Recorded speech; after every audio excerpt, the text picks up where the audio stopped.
வணக்கம். பாராளுமன்ற தேர்தல் களை கட்டியது.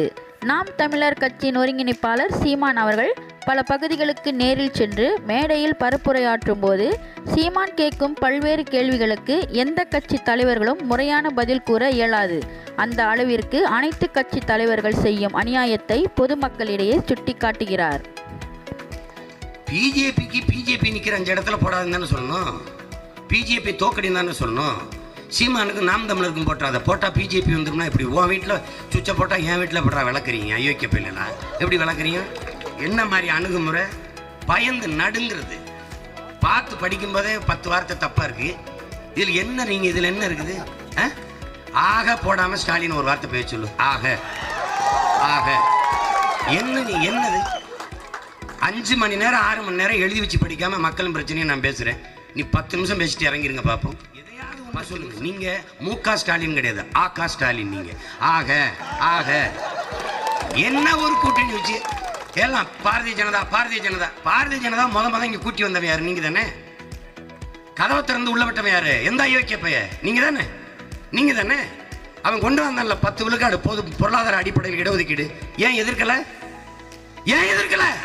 எதிர்த்து பேசின கனிமொழி ஏன் எதிர்த்து ஓட்டு போடல? மறைமுக ஆதரவு. கம்யூனிஸ்ட் கட்சி மதவாதத்துக்கு எதிர்த்து பேசுறீங்க. அவன் கொண்டு வந்த பொருளாதார அடிப்படையிலான இடஒதுக்கீடு ஏன் எதிர்க்கல? வெக்கமா இல்ல? ஒரே ஒரு ஆண்மகன் சிங்கமான எதிர்க்கிறது நாங்க தான்டா. நாங்க எதிர்க்கிறோம்.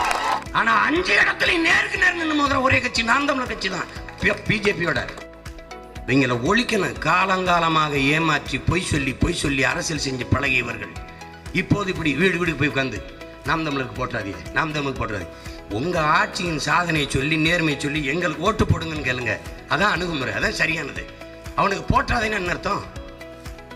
என்னைய ஒழிக்க எவ்வளவு வேலை செய்யறான். ஒரு தொலைக்காட்சி எங்களை காட்டாது. காசு கொடுக்காம ஒரு தலைவன் பேசும்போது இத்தனை ஆயிரக்கணக்கான கூட்டம் யாருக்கு கொடுக்கும்? இதை சொல்வதற்கு ஏன் நல்ல அரசியலை நாட்டில் உருவாக்க வேண்டும் என்பது ஊடகத்தின் தர்மம், கடமை. ஏன் செய்ய மறுக்கிறீங்க? காசு அதிகமா கொடுக்கிறவன் ஆளுங்கட்சி, காசு குறைவா கொடுக்கிறவன் எதிர்கட்சி. இதுவா அரசியல்?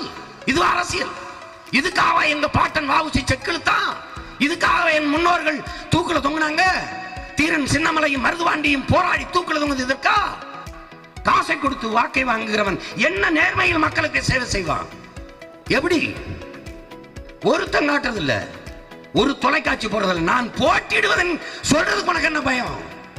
சரியான அவனும் களத்தில் நிக்கிறான்னு சொல்லு, நானும் போட்டிடுறேன்னு சொல்லு. உனக்கு என்ன பயம்? எவ்வளவு கேவலமான ஒரு அணுகுமுறை. என்ன ஜனநாயகம் வச்சிருக்க? ஓட்டு எந்திரத்துல என் சின்னந்தவரை எல்லாத்தையும் பழிச்சு வச்சிருக்க. எவ்வளவு ஒரு என்னை பார்த்து நீ எவ்வளவு பயப்படுற? நான் ஒரு சாதாரண பையன், நீ என்னை பார்த்து எவ்வளவு நடுங்குற?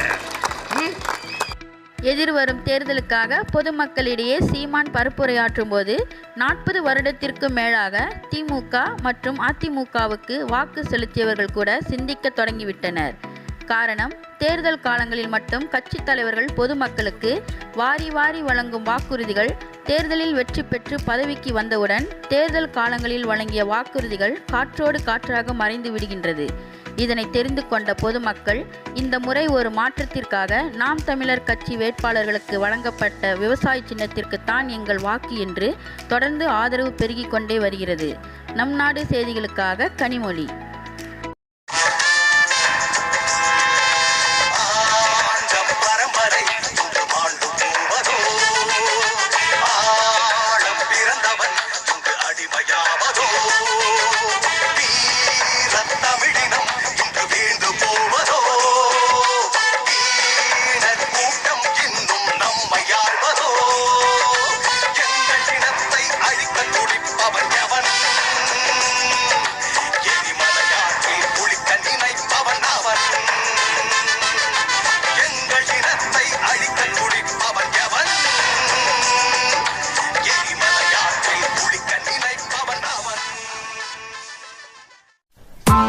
Press the bell icon on the YouTube app and never miss another update.